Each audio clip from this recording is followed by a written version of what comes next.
Hey, friendo, Steve here. Hey, Larson. Get your best slam dance together because we're about to do another Punk Daily. Not really like a Punk Daily? This is more like tangential Punk news. Yeah, so like people are sort of talking about speaking around Punk. This is like people talking about Punk Daily. So Right. it's like if there was a show talking about us talking about Punk. Oh, wow. The analogy. Yeah, that'd be interesting. Anyways, people are probably like, what are these two rambling about? Listen, during an interview with Insider. Insider. What is Insider? I don't know. Is this insider.com? All right. Tony Khan, who was talking with Insider, was asked about firing CM Punk. And while he declined to comment on it so as to avoid another Punk Daily from going in Raw, he did talk about his decision to address the Collision crowd in Chicago the day that Punk's dismissal was announced. This is what Tony Khan said to Insider. Insider. You can't see everybody's face from the center of the ring. You have to choose one side of the crowd to face when you're in the ring, and I wanted to be able to see everybody. I felt like I'm not a wrestler. I don't need to be in the ring. And for this moment, I thought I would just sit down and talk to everybody. That's why I brought out Chair. And when I was done and walked backstage, the first person I saw was Ricky Dragon Steamboat, and he said, "That was great. You turned the crowd. You turned them around. That's so hard to do, and you did it." I felt I at least owed that much to the wrestlers and the fans to go out there and talk to everybody. So that's it. It didn't really dive into the minutia of, I was, I sold a bunch of tickets and people would probably be pissed off if they thought that Punk was going to be there and then he wasn't there. And there was no explanation. Yeah, right. So, I mean, we criticized Tony Khan a lot for a variety of things, including his leadership skills. Right. Backstage. This was a stand-up thing to do, to go out there and address the crowd, which potentially could have been somewhat hostile. They're in Chicago. Chicago historically loves CM Punk. Yeah, absolutely. He went out there, explained himself, explained his decision, and it seemed like people at first were like, "Boo, boo this man. He fired he fired CM Punk." By the end, they're like, "Okay, this makes sense." Well, yeah, some sympathy was tossed his way in the form of Tony chants. So he did. Dragon Steamboat was correct. He did turn the crowd to get around to some degree. So, yeah, interesting that he would speak on this and not more on, I want to know what happened in that room. Well, I'm happy you asked, because Samoa Joe was asked about that incident, the CM Punk Jack Perry incident. We don't know anything about the Tony Khan CM Punk incident as well. That's going to remain a mystery forever. Maybe. So Samoa Joe was asked about the altercation between Punk and Jungle Boy Jack Perry while talking to the New York Post. This is what Joe had to say. "For the most part, I haven't read what's been portrayed. There's been so much said. I'm not one to go out there and try to debunk everything. I know we had the initial incident. Everybody rallied. Everybody got together, got their heads together and lined up and got ready to do the show. We went out there and we did the show. That really was the focus at that point in time. We got a massive show to do, and we got fans out there rabid to see that happen. So it's important that we step up and do it. It's important that we did it, and I was proud to be a part of that.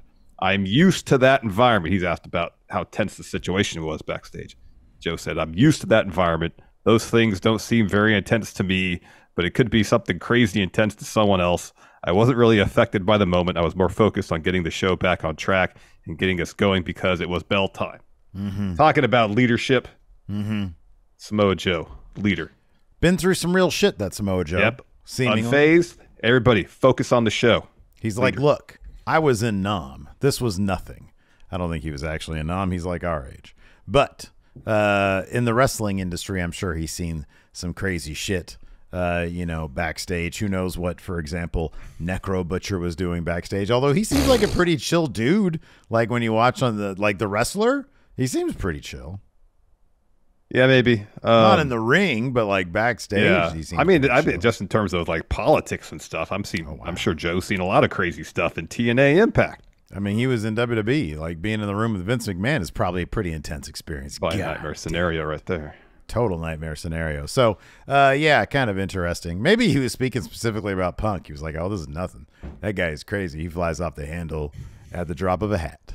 I've been in that situation countless times. I'm used to it. He's like, do you know how many times I've had to calm down? I've had to clean up a CM Punk situation.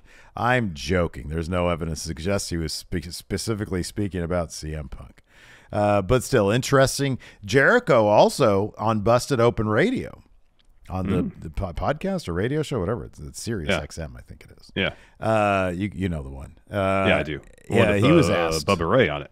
Bubba Ray's on it. Also, the Mark Henry's on it. That's right. And that Dave other LaGreca.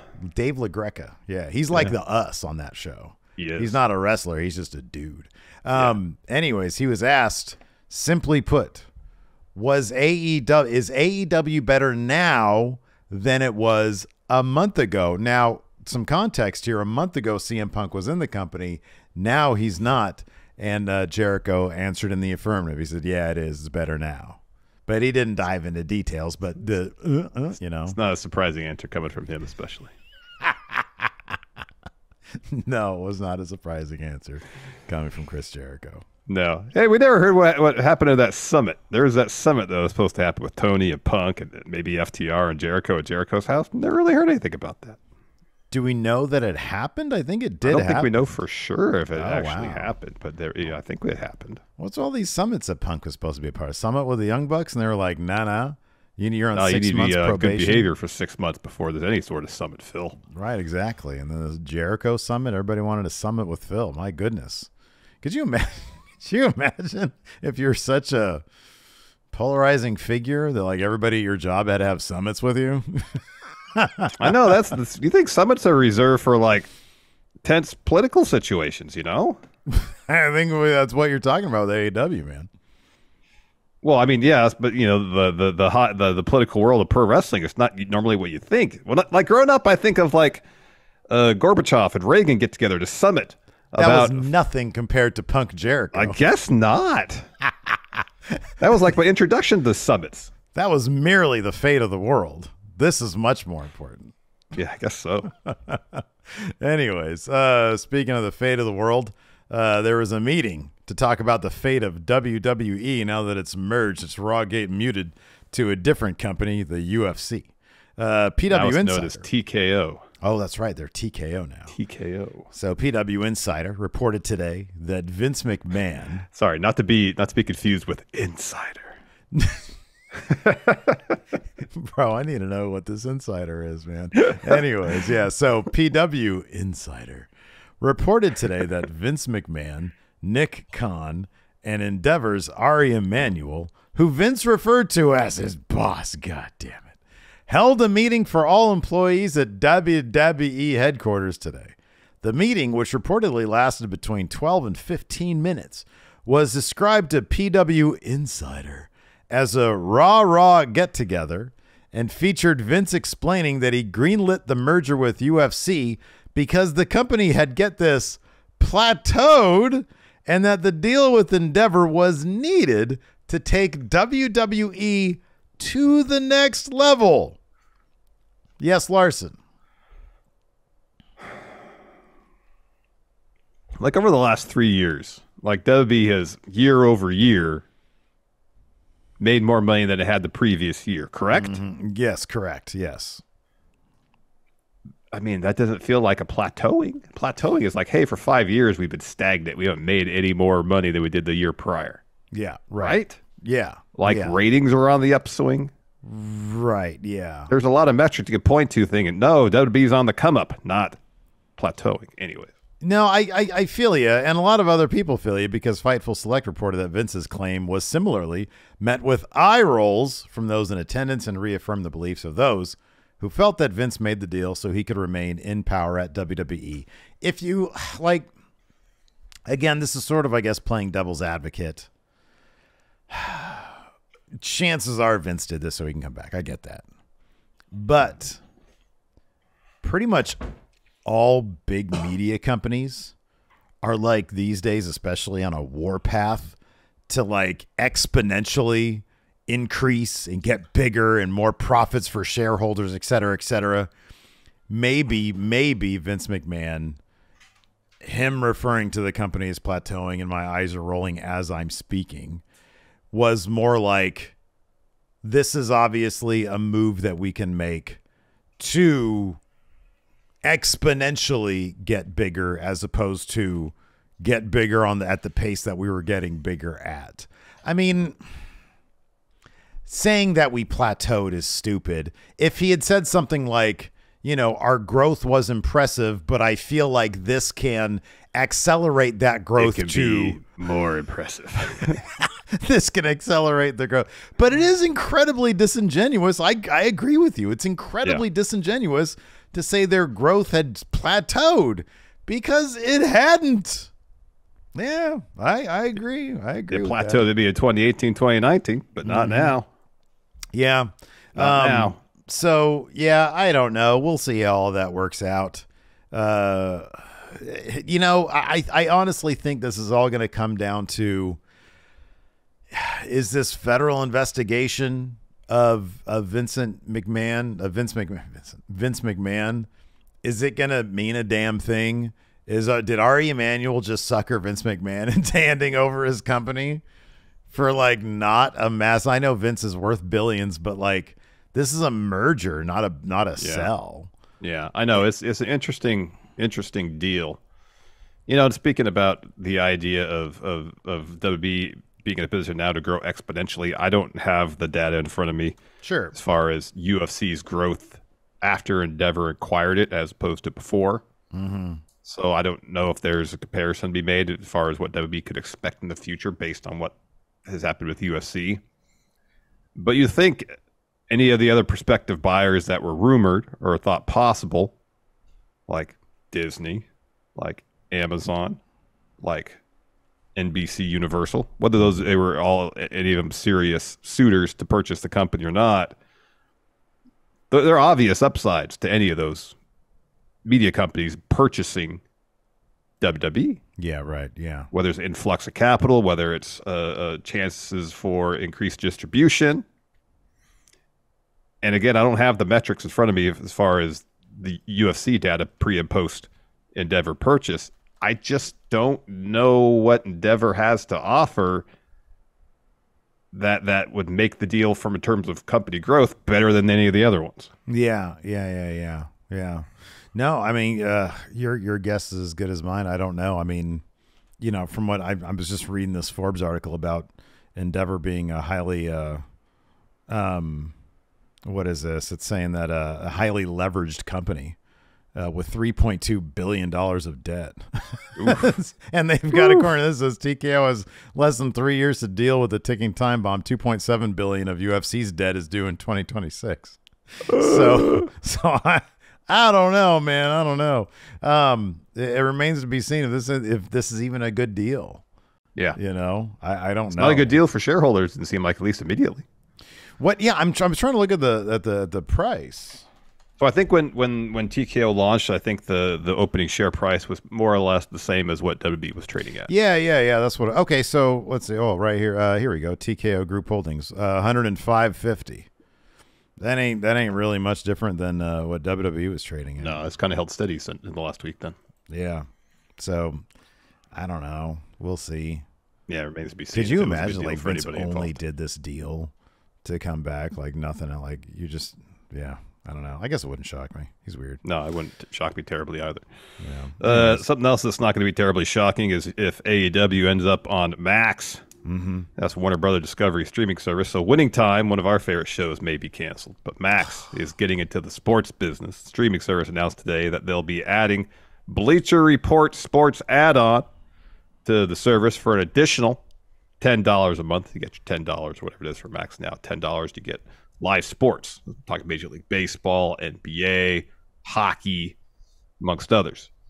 Sports Business Journal reported, though, after the announcement that, quote, currently AEW will not be a part of Bleacher Report sports add-on tier. However, Andrew Zarian, Matt Men Podcast, reported Friday via Twitter that, quote, I feel confident to say that AEW will be on Max in 2024, and AEW will expand its pay-per-view schedule to 12 a year. That sounds like one of our Going in Raw predictions. He's putting in his own prediction, but he usually is pretty well tuned in to front office stuff, especially about WWE and AEW. So if he says it, I would have reason to believe he's got a good reason to say that. He probably knows some shit. If he says, I feel confident this is going to happen, I'm sure he has reason to believe that, yes. Yeah.